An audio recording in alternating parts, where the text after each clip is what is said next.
النهارده ميعادنا مع افضل 11 لاعب لبسوا التيشيرت بتاع الاهلي. في بدايه الامر كده لازم تعرف ان دوت من وجهه نظري الشخصيه اللي ليك ان انت تتفق معاها او تختلف معاها، ففي الحالتين انت فوق راسي ومفيش اي مشكله. هنتكلم النهارده عن كذا لاعب في كل مركز وهنختار منهم الافضل من وجهه نظري التي لا قيمه لها. في بدايه الامر كده لازم تعرف ان الموضوع مش سهل قوي، لان انت بتتكلم في لعيبه كتير جدا لعبت في خلال ال 20 سنه دولت، فالموضوع مش سهل قوي. وعشان نخش في الحلقه على طول، اهلا بيكم في الحلقه الثانيه من برنامج المشجع في رمضان. ولو ما اتفرجتش على الحلقه الاولى ارجع اتفرج عليها، كانت عن عم الناس ابو تريكه. وخلي بالك الحلقه اللي فاتت هتعجبك جدا، وعايز اشكركم طبعا على التفاعل على الحلقه اللي فاتت عشان فرق معايا جدا. في بدايه الامر كده لما نيجي نختار افضل حارس مرمى فهنحط 3، اولهم الحضري وشريف اكرامي ومحمد الشناوي. كل حارس من دول كان ليه لحظات سعيده مع الاهلي، وكان ليه سبب اساسي من ان في بطولات تخش النادي، بس اللي كان الاكثر ثباتا في المستوى والاستمراريه بتاعته كان عصام الحضري. لما تيجي بقى تبص على المركز بتاع الباك اليمين، فانا بصراحه دورت كتير، بس حقيقي افضل حد اتحط في المكان دوت نظرا للمجهود اللي عمله والمسيره اللي قدمها في طول السنين اللي فاتت ديت، فاكيد هيكون احمد فتحي. لاعب مفيش حد يختلف عليه في رجولته وروحه اللي كانت جوه الملعب، وانه كان دايما اي حد بيلعب في الجزء دوت كان بمعنى اصح كده على راي مدحت شلبي احمد فتحي بيطلع له العين الحمراء. بالنسبه بقى الاثنين بتوع قلبين الدفاع، فديت كان فيها ناس كتير جدا وكان فيها كلام كتير جدا. انت بتتكلم مبدئيا كده ان اول واحد هتحطه عندك هيكون وائل جمعه، دوت اساسي ما تقدرش تعمل تشكيله من غيره. لاعب كان فارق كتير جدا مع الاهلي ومع منتخب مصر، ووقف خطوره اكبر مهاجمين في القاره كلها. فلقب الصخره كده مش مجرد ده لقب وخلاص، لا، وائل جمعه فعلا كان وجوده كان بيفرق في قلب دفاع الاهلي. بالنسبه بقى قلب الدفاع الثاني اللي جنب وائل جمعه، فهي كان فيها حيره شويه. انت بتتكلم مبدئيا بشادي محمد، بعد كده بسعد سمير، بعد كده بحجازي، بعد كده بايمن اشرف، ومؤخرا بقيت تشوف محمد عبد المنعم. دولت ابرز اللعيبه يعتبر اللي لعبوا في مركز قلب الدفاع، وكانوا اسباب مهمين في ان هم يجيبوا لك بطولات. بس الفكره ان انا بشوف ان احمد حجازي ككواليتي، فهو الكواليتي بتاعه كان جامد جدا، كواليتي ليه ان هو يكون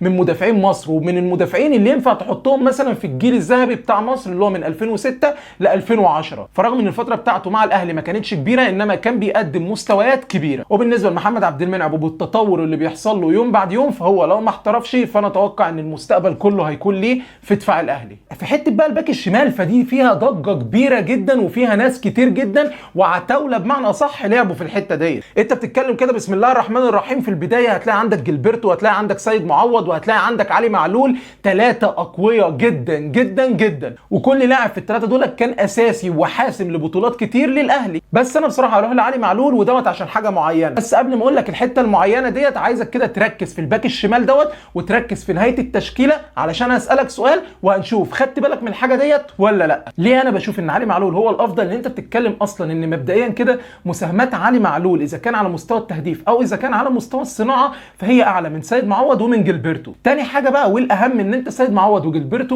كانت لما بيضموا لجوه المساهمات بتاعتهم دايما اي عرضيه اي مساهمه بيحاولوا انهم يعملوها في صناعه اي اهداف كانت بتترجم على طول لاهداف، نادرا اما كانت بتضيع. على عكس بقى الناحيه الثانيه، علي معلول لو كل فرصه صنعها كان بيتم تسجيلها، او على الاقل بيتم تسجيل ازيد من 60% منها، كنت هتلاقي ان علي معلول دوت صانع مثلا في الفتره ديت بتاع ما يقرب من 200 300 هدف. فلك ان تتخيل ان علي معلول اكتر مساهمه من الاثنين، والفرص اصلا اللي هي بتضيع اكتر من اللي بتتسجل. فعشان كده علي معلول هو الباك الشمال الافضل. بالنسبه بقى لحته نص الملعب، فديت كده هتروح بين 6، هتبقى محتار اللي هو عايز 2 فيهم ومش تعرف تبقى عايز مين بالظبط. انت بتتكلم عندك في حسام غالي، وبتتكلم في محمد شوقي، وبتتكلم في حسام عاشور، وبتتكلم في مؤخرا في الناس اللي هي عملت تاريخ برضه للاهلي، كملت التاريخ بتاعه، هو السوليه وحمدي فتحي وديانج. بس بصراحه مهما فكرت ومهما بذلت مجهود في ان انا اختار 2 منهم، فمبدئيا كده حسام غالي كان حاله لوحده، حاله كده فريده في كل حاجه بيعملها، في الروح بتاعته، في قتاله، في الدفاع بتاعه، وقطع الكرات وتغطيه المساحات اللي ورا،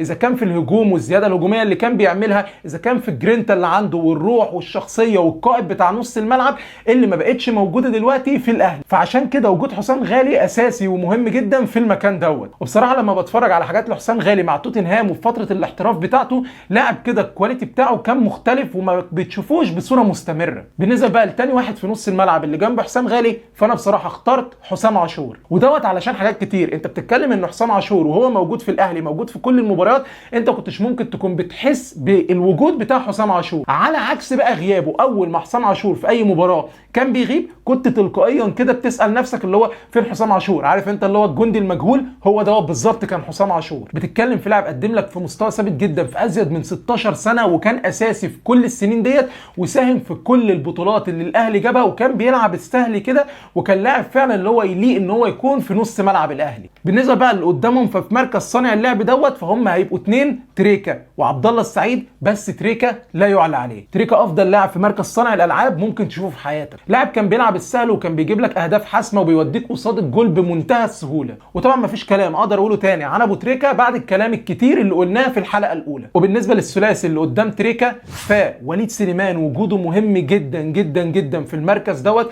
لاعب كده اللي هو رغم ان هو ما حضرش الجيل الذهبي من اوله، ورغم ان هو انضم للاهلي في 2011 2012، الا انه كان مساهم بشكل فعال في كل البطولات، ولاعب فعلا كنت تشوفه بشخصيه الاهلي وبيلعب لاخر ثانيه كان موجود فيها في ارضيه الملعب بروح وبشرف وبقتال، وبيطلع كل اللي عنده في ارضيه الملعب. ففعلا وليد سليمان زي ما كنا بنقول دايما ان هو اخر ما تبقى من الجيل الذهبي، ففعلا لازم يكون موجود في تشكيله بتضم اللعيبه ديت كلها. وعلى الناحيه الثانيه بركات، فبركات دوت من اكتر الوينجات واللعيبه عموما اللي انا شفتها في حياتي ما تقدرش ان انت تمسكهم. اللي هو وينج كده سريع وهداف وبيطلع من كل حته وهيلعب لك بدماغه وهيلعب لك برجله، وفجاه تلاقيه يمينك فجاه تلاقيه راح الشمال. تحس ان انت بتشوف لاعب عشوائي، لاعب مش هتبقى متوقع القرار اللي هيطلع منه ايه بالظبط. بالنسبه بقى المركز بتاع الهجوم اللي احنا بنعاني منه بقالنا فتره طويله بعد اعتزال متعب، فالفكره كلها ان انت لما تيجي تصنف اللعيبه هتلاقي ان انت عندك عماد متعب وعندك فلافيو واخرهم محمد شريف. طبعا الناس كلها دلوقتي هتستغرب وتقول لك محمد شريف ايه التهريج ده، انت جاي تهزر والكلام دوت كله. بس ان جيت للحق لو فكرت فيها وبصيت لارقام محمد شريف والحاجات اللي ساهم فيها في خلال الكام موسم اللي لعبهم مع الاهلي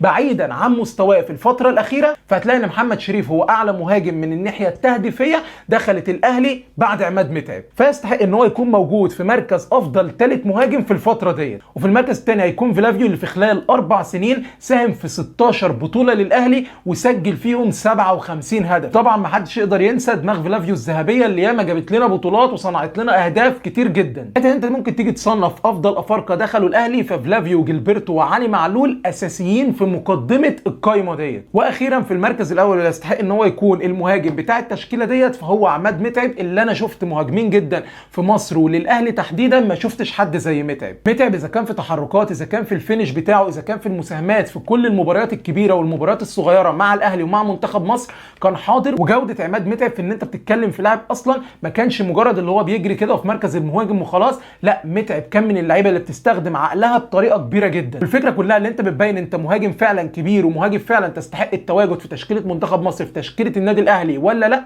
حاجات زي اللي كان بيعملها متعب في كل المباريات. في حاجه اصلا ما اقدرش انساها لمتعب وهو في مباراه مصر والجزائر بتاعه 4-0 في نص نهائي كاس افريقيا 2010، لما جري وكان رايح انفراد في كره الهدف الاول ولبس مدافع الجزائر كارت احمر وطلع الجزائر بره الجيم خالص. حتى متعب قال كده بنفسه ان هو لما كان واخد الكره ديت ورايح بيها انفراد هو يقدر يجيبها جول، وقال ان انا لو كنت عايز اجيبها كنت هجيبها جول، بس الفكره ان هو استنى المدافع الجزائري يتدخل معاه في الكره ديت علشان يجيب ضربه جزاء، عشان مدافع الجزائر يطرد، علشان الماتش يفتح. وهو دوت اللي حصل فعلا. حاجات صغيره وتفاصيل صغيره جدا انما بتبين لك ان دوت فعلا مهاجم بيستخدم كل حاجه في امكانياته علشان يطلع لك بافضل صوره ممكنه. بس هي ديت التشكيله الافضل من وجهه نظري للاهلي، وهم دولت افضل 11 لاعب في الفتره ديت. وطبعا دوت مع احترامنا لكل اللعيبه الثانيه اللي ذكرناها فكلها لعيبه كبيره. دورك انت بقى دلوقتي هتقول لي بالظبط حاجتين. الحاجه الاولى فهمت الحاجه اللي انا كلمتك فيها ساعه ما قلت لك في حاجه هتفهمها في نهايه التشكيله لما توضح قصادك لما كنا بنتكلم على الباك الشمال بتاع علي معلول. والحاجه الثانيه عايزك تقول لي انت رايك في التشكيله ديت وشايفهم ان هم افضل لعيبه